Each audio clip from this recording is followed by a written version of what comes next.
নমস্কার বন্ধুরা, আজ আমি করছি মাটন কারি রেসিপি। এই রেসিপিটা আপনারা বাড়িতে খুব সহজে বানিয়ে নিতে পারেন, খুবই টেস্টি হয়।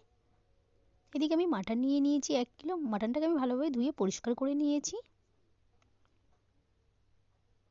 এবার আমি এদিকে দিয়ে দিলাম কড়াই বসিয়ে, কড়ার মধ্যে দিয়ে দিলাম পরিমাণ মতন সরষের তেল। তেলটাকে আমরা কিছুক্ষণ গরম হতে দেবো। তেলটা আমার গরম হয়ে গেছে। আমি এবার তেলটাকে ভালোভাবে কড়ার গায়ে লাগিয়ে নেব এদিক সাইডে। এবার আমি দিয়ে দেবো আলুটাকে ভালোভাবে ভেজে নেব লাল লাল করে। আলুটাকে আমি 60% সেদ্ধ করে নেব। দিয়ে দিলাম 1 চামচ লবণ, দিয়ে লবণটাকে ভালোভাবে করে নিলাম। এদিকে আমি দইটা ফেটিয়ে রেখে দিলাম। নিয়ে নিয়েছি পেঁয়াজ কুচিয়ে এবং গোটা মশলা নিয়ে নিয়েছি 4টে ছোটো এলাচ, একটা বড় এলাচ, বড় সাইজের একটা দারচিনি, 4টে শুকনো লঙ্কা, লবঙ্গ 6 থেকে 7টা, গোলমরিচ 6 থেকে 7টা এবং বড় সাইজের একটা দারচিনি। এদিকে আমার আলুটা ভাজা হয়ে গেছে। আমি এখানে আলুটা 60% সেদ্ধ করে নিয়েছি। আলুটাকে আমি তুলে সাইডে রেখে দেব। ওই তেলের মধ্যেই আমি দিয়ে দেব গোটা মশলা। মশলাটাকে ভালোভাবে ভেজে নেব যতক্ষণ না আমাদের মশলা থেকে সুন্দর একটি ফ্লেভার বেরিয়ে যায়। মশলাটা আমার ভাজা হয়ে গেছে। এবার আমি দিয়ে দেবো এই অবস্থায় পেঁয়াজ কুচিয়ে নিয়েছি, যে পেঁয়াজটা সেটাকে আমি এর মধ্যে দিয়ে দেবো। দিয়ে পেঁয়াজটাকে আমি ভালোভাবে ভেজে নেব। পেঁয়াজটাকে লাল লাল করে ভাজতে হবে। আর খেয়াল রাখবেন পেঁয়াজটা যাতে পুড়ে না যায়, তাহলে আমাদের ঝোলটা টেস্ট অন্যরকম হয়ে যাবে। পেঁয়াজটা আমার ভাজা হয়ে গেছে। এই অবস্থায় আমি দিয়ে দেবো রসুন বাটা। রসুনটাকে আমি দিয়ে দিলাম পেঁয়াজের মধ্যে, দিয়ে ভালোভাবে কষিয়ে নেব যতক্ষণ না আমাদের রসুনের কাঁচা গন্ধটা চলে যায়। ভালোভাবে কষিয়ে নেওয়া হয়ে গেছে।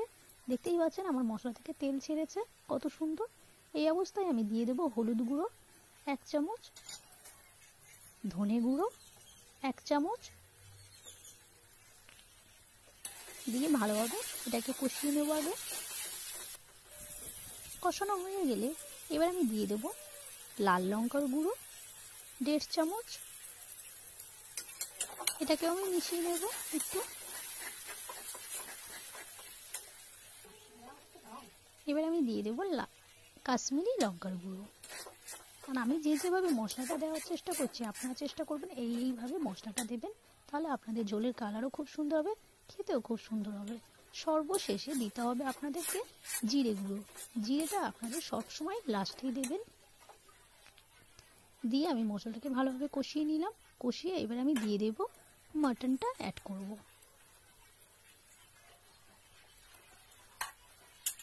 মাটনটাকে দিয়ে ভালোভাবে এটাকে আমি কষিয়ে নেব।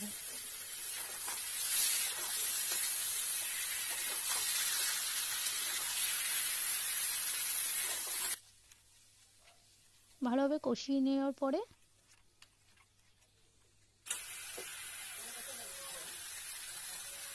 আমি এবার দিয়ে দেব 2 চামচ লবণ।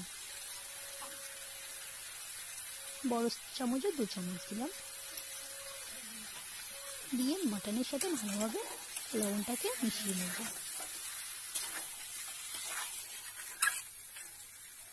নিয়ে এবার আমি ঢাকনা দিয়ে রেখে দেব। 2 থেকে 3 মিনিটের জন্য ঢাকনা দিয়ে রেখে দেব। ঢাকনা খুলে আমি আর একটু নাড়াচাড়া করে নেব যাতে আমাদের নিচে আর দেখতেই পাচ্ছেন হয়তো আমার মাটন থেকে তেল ছেড়ে দিয়েছে কত সুন্দর।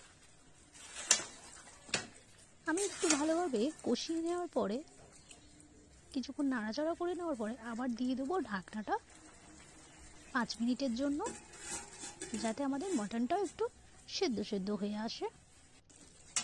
5 থেকে 6 মিনিট পর আমি ঢাকনা খুলে একটু নাড়াচাড়া করে নিলাম।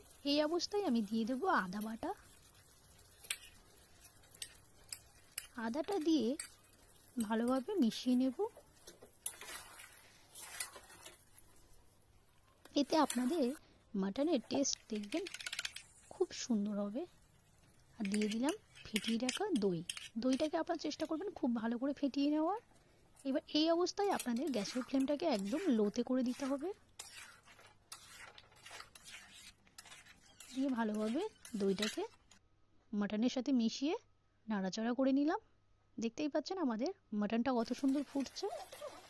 একটু কষিয়ে নেওয়ার পরে দিয়ে দেবো আলু। আলুটাকে ভালোভাবে মাটনের সাথে মিশিয়ে নেব। ভালোভাবে কষিয়ে নেব মাটনটাকে। গ্যাসের ফ্লেমটাকে এবার আমরা হাই করে দিলাম। এবার আমি দিয়ে প্রেসারের মধ্যে অ্যাড করলাম।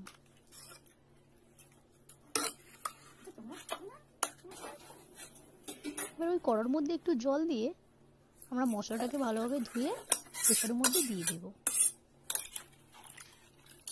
দিয়ে ভালোভাবে মিশিয়ে নিলাম জলের সাথে, দিয়ে ঢাকনা দিয়ে নাড়াচাড়া করে ঢাকনা দিয়ে আমরা দিয়ে দেবো গ্যাসের চুলায়। 3 থেকে 4টে সিটি দেওয়ার পরে আমি নামিয়ে নিলাম। দেখুন কত সুন্দর কালার এসছে। কালার না, খেতেও খুব সুন্দর হয়েছে। আপনারা একবার হলেও বাড়িতে বানিয়ে দেখবেন, খুব সুন্দর টেস্ট হবে। এইভাবে খুব সুন্দর টেস্টি হবে। অবশ্যই আমার এই রেসিপিটি যদি আপনাদের ভালো লেগে থাকে অবশ্যই আমার চ্যানেলটিকে সাবস্ক্রাইব করে দেবেন, পাশে থাকা বেল আইকনটি অন করে দেবেন। এতে কী হবে, আমার চ্যানেলে নতুন কোনো ভিডিও এলে আপনাদের কাছে নোটিফিকেশন চলে যাবে। যদি ভালো লেগে থাকে অবশ্যই লাইক কমেন্ট শেয়ার করতে একদমই ভুলবেন না। প্লিজ পাশে থাকুন, সাপোর্ট করুন। আপনাদের